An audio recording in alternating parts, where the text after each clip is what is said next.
Hi friend, मैं पूर्वा आप लोगों का स्वागत करती हूँ एमपी सक्सेस सर्च में। और आज की इस वीडियो में हम बात करने वाले हैं 20 इंपॉर्टेंट क्वेश्चन की सेकंड सीरीज। और ये जो एग्ज़ाम पेपर है ये आपका जेल पहरी एग्ज़ाम का जो 2018 में एग्ज़ाम हुआ था उसका सेकंड डे यानी कि 30 सितंबर 2018 का फर्स्ट शिफ्ट का पेपर है। तो ये जो एग्ज़ाम पेपर के क्वेश्चन हैं ये आपके व्यापम के सभी एग्ज़ाम जिनमें हिंदी आपका एक सब्जेक्ट है उसके लिए भी इम्पोर्टेंट है। तो चलिए यहाँ पे बात करते हैं कि किस टाइप से ये क्वेश्चन आए थे और इनको हम कैसे सॉल्व कर सकते हैं, कैसे इनको हमें सही ऑप्शन को चुनना है। तो यहाँ पे फर्स्ट ऑप्शन है कि फर्स्ट क्वेश्चन है, पहाड़ के लिए सही पर्यायवाची वाले शब्दों की पंक्ति को चुनिए। तो पहाड़ की पर्यायवाची क्या है? तो आपको पता है पहाड़ को हम क्या बोलते हैं? पर्वत। तो पर्वत सब में है फर्स्ट सेकंड थर्ड में, ठीक है। पार्वती नहीं बोलते हैं यहाँ पे, ठीक है। तो यहाँ पे ये जो ऑप्शन है ये पहले कट जाएगा। अब देखते हैं फर्स्ट में पर्वत पर्वत पर्वत, तो तीनों हमारे सही हो गए। फिर पर्वत के बाद और क्या बोलते हैं पहाड़ को? तो यहाँ पे हम इसको बोलते हैं पर्वत को। और क्या बोल सकते हैं हम? अचल या आंचल। तो आंचल तो हम नहीं बोलते हैं तो ये कट जाएगा। हम क्या बोलते हैं? अचल बोलते हैं, ठीक है। तो ये हमारा अचल फर्स्ट और सेकंड में हो जाएगा। फिर उसके बाद आता है गिरजा। तो गिरजा जो है वो हम पहाड़ को नहीं बोलते हैं, इसको क्या बोलते हैं हम? गिरी, ठीक है। तो यानी कि ये भी हमारा कट जाएगा। तो कौन सा बचा? ऑप्शन नंबर सेकंड, पर्वत, अचल और गिरी, ठीक है। तो ऑप्शन नंबर सेकंड जो है वो हमारा राइट आंसर हो जाएगा। इस टाइप से हम ये निकाल सकते हैं, ठीक है। अब यहाँ पे सेकंड नंबर क्वेश्चन की बात करें तो यहाँ है अक्ल पर पत्थर पड़ना मुहावरे का अर्थ। तो अकल पर पत्थर पड़ना पता है आपको क्या होता है? बुद्धि नष्ट होना। जब भी क्या होता है, कभी कभी हमारे साथ ऐसा होता है कि हमें कोई चीज़ आती हो पहले से और उस टाइम पे हमें वो याद नहीं आए, या हम सडनली भूल जाएं कि इसको कैसे करना था, या कोई जो हमें ट्रिक आती थी, जैसे कोई सवाल हो अगर आपको पहले से वो पता हो, फॉर्मूला पता हो, और जब आपको वो सॉल्व करने की बारी आए है ना, तो आप वो भूल जाएं सडनली, तो आप क्या बोलेंगे कि मेरी अकल पर पत्थर पड़ गए। तो उस टाइम पे दिमाग ही काम नहीं कर रहा था कि इसको कैसे करना है, जबकि मुझे ये पहले से आता था। तो वो उस टाइम पे क्या होता है, उसको क्या बोलते हैं? बुद्धि नष्ट होना या अकल पर पत्थर पड़ना, ठीक है। तो इस टाइप से आप अगर पढ़ेंगे तो आप जल्दी कर लेंगे। और ये जो क्वेश्चन हैं ये जो आते हैं ये आगे आने वाले एग्जाम के लिए बहुत ज़्यादा इंपॉर्टेंट है। अगर आपको थोड़ी बहुत हिंदी आती है तो आप क्या है, ये जो पूरी क्लासेस है आप इनको लेंगे ना, तो आपको अलग से कोई हिंदी पढ़ने की ज़रूरत नहीं पड़ेगी, क्योंकि मैं सारे जो क्वेश्चन है उनको इतने अच्छे से एक्सप्लेन कर रही हूँ कि आपको एक ही बार में समझ में आ जाएगा, ठीक है। कोई भी डाउट हो तो आप कमेंट बॉक्स में पूछ सकते हैं। अब थर्ड नंबर क्वेश्चन देखिए हम क्या है। तो पहेली सा जीवन है व्यस्त में कौन सा अलंकार है? तो अब देखिए यहाँ पे क्या लिखा है? पहेली सा जीवन है व्यस्त। तो यहाँ पे आप कौन सा अलंकार आएगा? तो वो यहाँ पे रहेगा जो वो है उपमा अलंकार। अब उपमा अलंकार इसमें क्यों आएगा? क्योंकि इसमें हम क्या कर रहे हैं? उपमा कर रहे हैं कि जीवन कैसा है? व्यस्त है, लेकिन किसकी तरह व्यस्त है? तो पहेली सा। जब भी आपको ये वर्ड दिखाई दें कुछ इस टाइप के, जैसे इसमें हो गया सा, है ना, जो है, फिर कुछ वर्ड ऐसे होते हैं ऐसा, जब हम किसी की कंपैरिजन करें, किसी के समान तुलना करें किसी से, तो उसमें क्या आएगा? उपमा अलंकार आएगा, ठीक है।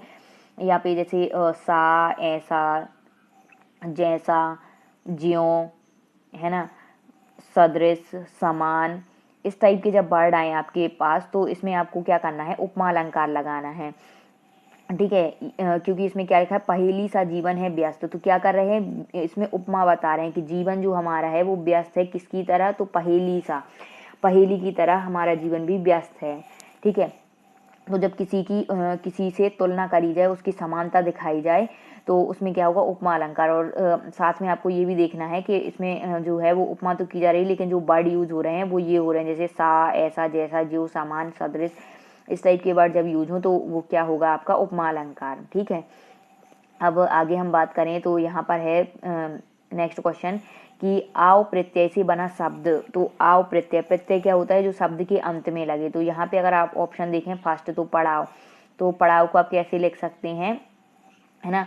पड़ प्लस आव। तो इसका जब आप इसको अर्थ खोलेंगे तो क्या हो जाएगा? यहाँ पे बड़ा आ, तो यहाँ पे हो जाएगा पड़ाव।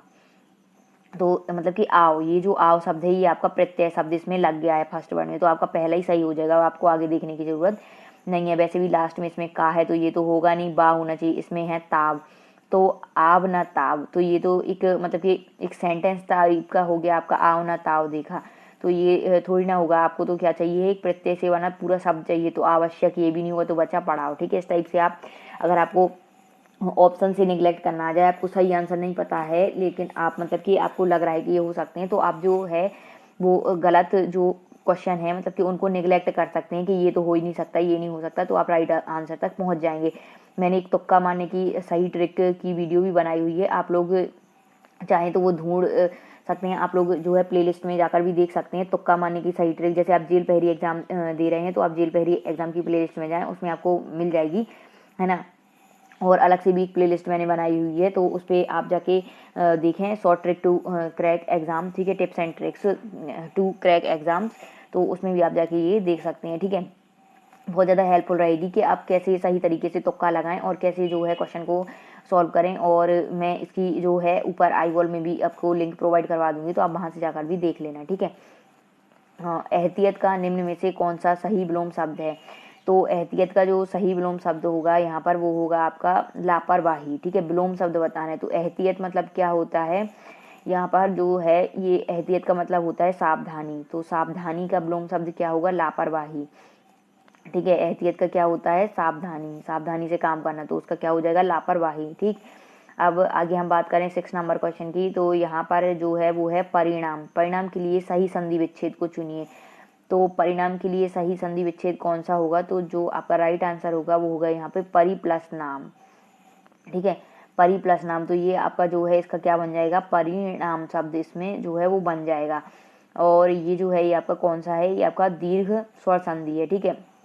परिणाम तो परि प्लस नाम, तो ई और आ मिल गए हैं यहाँ पे, ठीक है, छोटी ई और यहाँ पे जो है प्लस बड़ा आ, ठीक है। तो ई और आ मिलके क्या बन गया यहाँ पे, बड़ा आ, परिणाम, नाम बन गया ई और आ, मतलब कि ई और आ मिलके, ठीक है। तो इस टाइप से ये जो रहते हैं आपके संधि के रहते हैं, तो वो जो मैं संधि विच्छेदी अलग से बना दूंगी। अभी आप इसमें देख लीजिए क्या होगा, परिणाम का परि प्लस नाम, तो ना बन जाएगा ई और आ मिलके, ठीक है।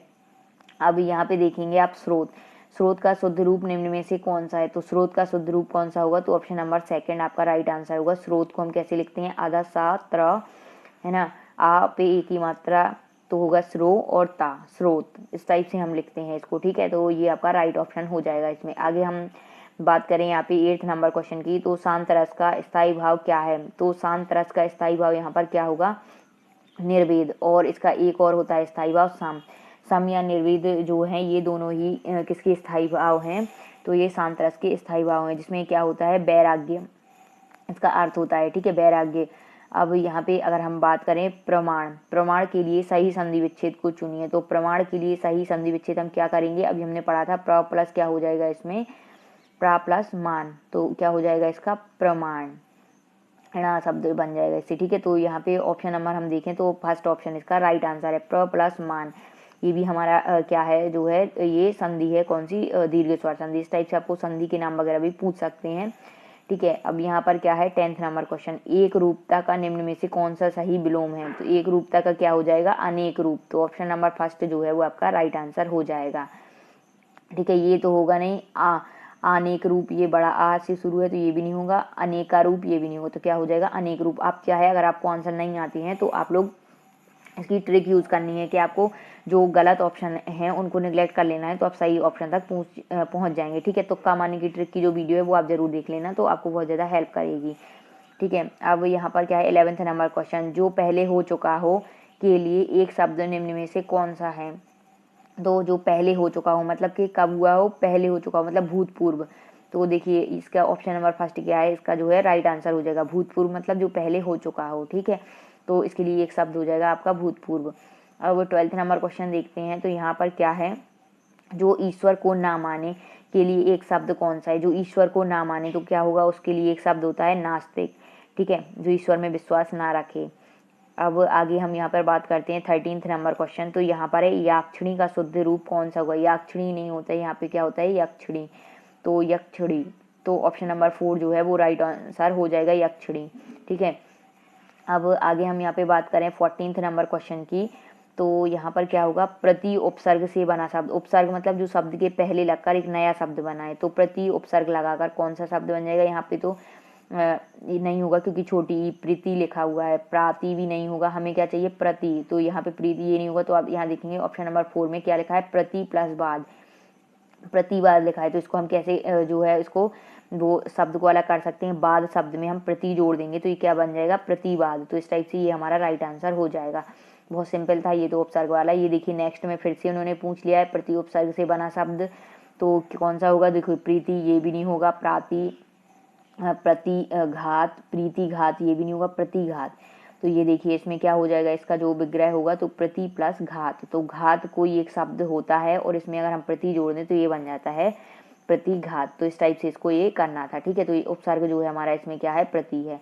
अब आगे बात करें हम यहाँ पर, तो यहाँ पर क्या है, पंचतत्व। पंचतत्व में कौन सा समास है, तो कल मैंने आपको बताया था जो 20 इंपॉर्टेंट क्वेश्चन की सीरीज थी उसमें, कि जब किसी नंबर से जो है कोई भी समास शब्द शुरू होता है तो वो कौन सा होता है, द्विगु समास। तो इसमें क्या है, पंचतत्व मतलब 5 तत्वों का समूह है ना। तो ये क्या हो जाएगा, हमारा शरीर जो होता है वो कितने तत्वों से मिलकर बना है, तो 5। पंचतत्व में विलीन हम बोलते हैं, ठीक है ना। तो वही है पंचतत्व। पंचतत्व मतलब 5 तत्वों का समूह। तो 5 वर्ड जब इसमें आ गया है तो वो क्या हो जाएगा, द्विगु समास बन जाएगा। अब आपको इसके आगे इसमें और कुछ नहीं करना है, सिंपली ये बहुत ज़्यादा सिंपल क्वेश्चन आते हैं इसमें समास और संधि वगैरह से, ठीक है। इसमें है हर फन मौला का सामासिक विग्रह। तो हर फन मौला का सामासिक विग्रह क्या होगा, हर फन में मौला, है ना। हर फन में मौला, ये जो है हर फन मौला, ये आपका जो है वो जो मुसलमानी शब्द है और इसमें हर फन में मौला मतलब कि मौला ये लोग बोलते हैं अल्लाह को। तो यहाँ पर है कि मतलब हर इंसान के अंदर क्या है, अल्लाह का वास है, ठीक है।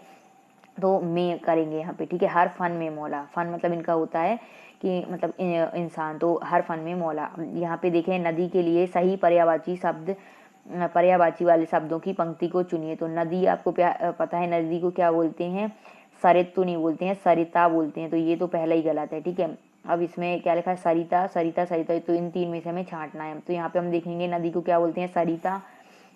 उसके बाद क्या बोलते हैं हम, तरगिणी नहीं बोलते हैं यहाँ पे बोलते हैं हम तरगिणी नहीं बोलेंगे, तो ये भी कट जाएगा। तो बचा क्या, थर्ड ऑप्शन सरिता। इसमें हम नदी को क्या बोलेंगे, सरिता, तरंगणी और तटनी, ठीक है।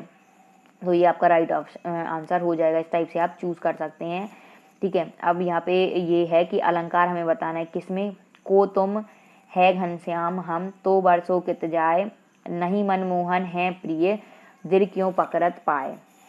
तो इसमें क्या है कि ये जो है इसमें अलंकार बताना है। तो इसमें कौन सा अलंकार होगा, तो इसमें जो अलंकार है वो आपका होगा वक्रोक्ति अलंकार। अब ये वक्रोक्ति अलंकार क्या है, तो वक्रोक्ति अलंकार जो है ये होता है प्रत्येक अर्थ के अतिरिक्त भिन्न अर्थ बताना।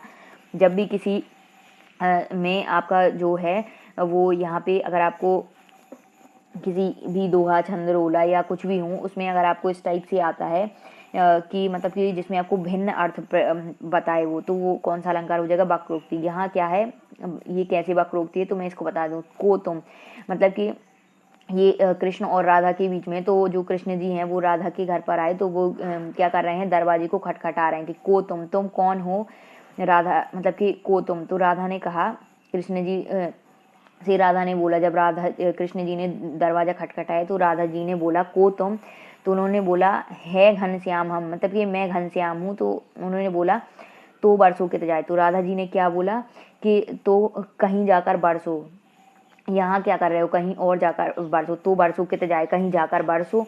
अगर घनश्याम हो, घनश्याम का अर्थ यहाँ पर क्या बता दिया है उन्होंने, राधा जी ने क्या लगाया है घनश्याम का अर्थ यहाँ पर, बादल से। तो यहाँ पे क्या है, बादल से अर्थ लगाया, मतलब कि ये क्या हो गया, घनश्याम का अर्थ है यहाँ पे बादल बताया, जबकि घनश्याम यहाँ पर किसके लिए है, ये कृष्ण जी के, कान्हा जी के लिए है, ठीक है। तो क्या है, जब जो है वो क्या हो कि प्रत्यक्ष अर्थ ना बताकर अतिरिक्त या भिन्न अर्थ बताए यहाँ पर, तो उसको कौन सा अलंकार बोल देंगे, वो वक्रोक्ति अलंकार, ठीक है। तो बरसों के जाए, उन्होंने कहा कहीं और जाकर बरसो, ठीक है। नहीं मनमोहन है प्रिय, तो फिर कृष्ण जी बोलते हैं नहीं प्रिय मैं क्या हूँ, मनमोहन हूँ तुम्हारा, ठीक है, दिल क्यों पकड़ पाए। तो इस टाइप से इसमें हम समझ जाएंगे कि क्या है, वक्रोक्ति अलंकार है।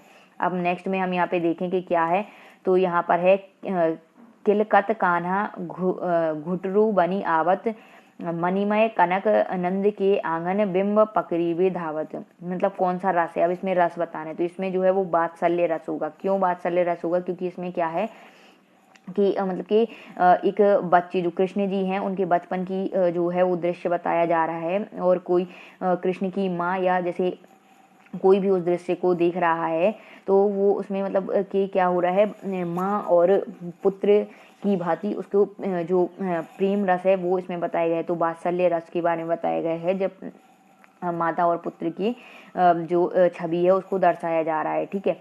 तो यहाँ पे क्या है कि किलकत कान्हा, मतलब कि कान्हा क्या है, किलक रहे हैं, मतलब घूम फिर के किलकत अपनी आवाज़ यहाँ वहाँ उनकी आवाज़ आ रही है, ठीक है, वो किलक रहे हैं। और कान्हा घुटरू बनी आवाज़, मतलब घुटनों के बल आ रहे हैं। तो जो कान्हा की जो झांकी है, उस झांकी को दृश्य को देखकर क्या हो रहा है कि जो मतलब कि कान्हा की माता है उनके मन में क्या हो रहा है कि उसके प्रति मतलब कि प्रेम भाव आ रहा है। छोटे बच्चों को देखकर हमें लगता है कितना सुंदर है, कितना प्यार है, उसी टाइप की ये जो झांकी है वो इसमें दिखाई दे रही है, ठीक है। घुटरू बनी आवत, ठीक है। मणिमय कनक नंद के आंगन बिंब पकड़े विधावत, मतलब कि जो नंद का आंगन है वहाँ पे जो है वो कृष्ण ये पूरी लीला कर रहे हैं और इधर उधर घूम रहे हैं और किलकारी उनकी गूंज रही हैं, ठीक है। और इधर उधर सामानों को भी वो छू रहे हैं और इधर उधर कर रहे हैं। तो इस टाइप से क्या हो जाएगा, इसमें वात्सल्य रस की जो है झांकी दिखाई दे रही है। तो इस टाइप से ये जो 20 क्वेश्चन की सीरीज थी ये कंप्लीट हो गई है। नेक्स्ट वीडियो में मैं नेक्स्ट 20 क्वेश्चन लेकर आऊँगी, तो आप लोगों को पूरी वीडियो बहुत ध्यान से देखनी है, सुननी है, और किसी भी क्वेश्चन में कोई डाउट हो तो आप लोग कमेंट बॉक्स में पूछ सकते हैं। Thanks for watching my videos. Please like share and subscribe. जो लोग चैनल पर नए हैं चैनल को सब्सक्राइब कर लें। और ये जो वीडियो है, ये जो क्वेश्चन है, ये सभी के लिए इम्पॉर्टेंट है, जिसमें भी हिंदी आपका एक सब्जेक्ट है, चाहे वो आपका सब इंजीनियर ग्रुप 3 हो, व्यापम सब इंजीनियर, या फिर आपका ग्रुप 2 सब ग्रुप 4 हो, या आपका जो ग्रुप 5 का एग्जाम है वो हो, जिसमें भी हिंदी आपका सब्जेक्ट है, तो ये क्वेश्चन हैं आपके लिए इम्पॉर्टेंट रहेंगे, ठीक है।